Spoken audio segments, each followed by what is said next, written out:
राधे राधे दोस्तों, नमस्ते। कैसे हैं आप सभी। उम्मीद करते हैं आप सभी एकदम बढ़िया होंगे, मज़े में होंगे और खुश होंगे और भगवान विष्णु की कृपा आप सभी पर हमेशा बनी रहे दोस्तों। तो चलिए आप सभी को आज कार्तिक स्नान की फिर से एक कहानी सुनाते हैं। और कार्तिक का महीना बहुत ही पावन महीना होता है। तो चलिए आप सभी को एक बुढ़िया की कहानी सुनाते हैं। तो किसी गाँव में एक बुढ़िया रहती थी और उसका एक बेटा और बहू भी साथ रहते थे। कार्तिक का महीना आया तो बुढ़िया ने बेटे से कहा कि वह कार्तिक स्नान के लिए जाएगी और एक महीना वहीं रहेगी। यह सुन उसके बेटे ने अपनी पत्नी से कहा कि माँ के लिए 30 लड्डू बनाकर दे दो ताकि वह पूजा पाठ करके कुछ खा सके। बहू ने गुस्से में आकर 30 लड्डू बनाकर उन्हें दे दिए। बुढ़िया नदी के किनारे कार्तिक स्नान को गई और वहीं एक किनारे पर झोपड़ी बनाकर रहने लगी।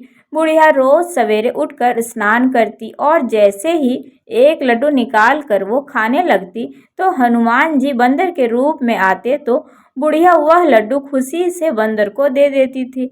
इस तरह से कार्तिक का पूरा महीना बीत गया और सभी 30 लड्डू हनुमान जी बंदर के रूप में आ करके खा गए।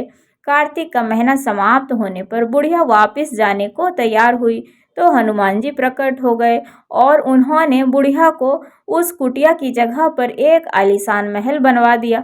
बुढ़िया का पूरा महल धन दौलत से भर गया। उसकी काया निरोगी हो गई और अन्न के भंडार से उसका महल भी भर गया। इतना सब होने पर वह धूमधाम से अपने बेटे के पास गई। बुढ़िया को इतना धनी देखकर उसकी बहू ने मन में कहा कि अगले कार्तिक को मैं भी अपनी माँ को कार्तिक स्नान के लिए भेजूंगी। और अगले कार्तिक आने पर उसने अपनी माँ को कार्तिक स्नान के लिए कहा। पूरे 30 घी के लड्डू बनाकर बहुत सारे मेवा डालकर अपनी माँ के लिए बनाकर रख दिए। माँ कार्तिक स्नान के लिए गई और जैसे ही सुबह सवेरे नहा कर लड्डू खाने लगती तो हनुमान जी बंदर का रूप धारण कर उसके सामने बैठ जाते तो वह पत्थर मार कर उन्हें भगा देती और कहती कि इससे मेरा पेट ही नहीं भरा तो मैं तुम्हें कैसे दे दूं। उसका रोज का यही हाल था। ऐसे 30 दिन तक चलता रहा।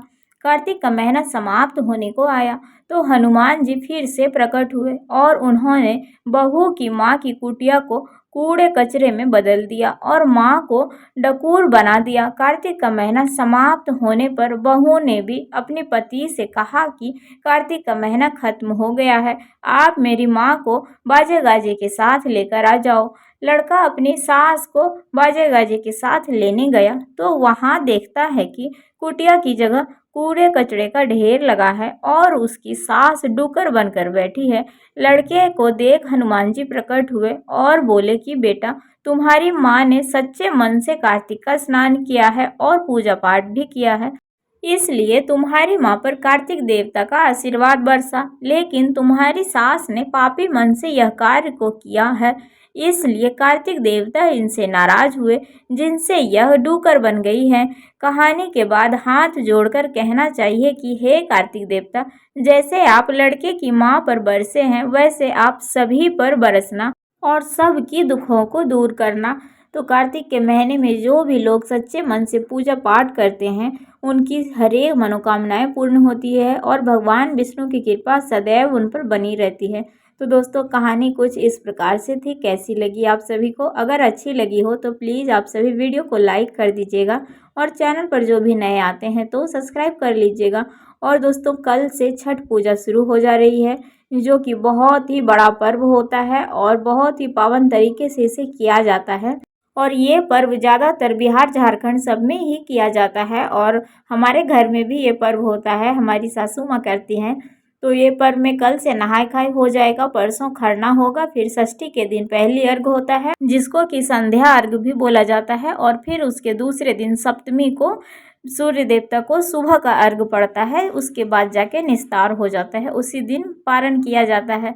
तो बहुत ही ये बड़ा पर्व होता है और सूर्य देवता की इसमें पूजा होती है, छठी मैया की पूजा होती है। सबको मालूम होगा, बहुत लोगों को नहीं भी मालूम हो सकता है, ज़्यादातर आजकल सब लोग जानते हैं इस पर्व के बारे में।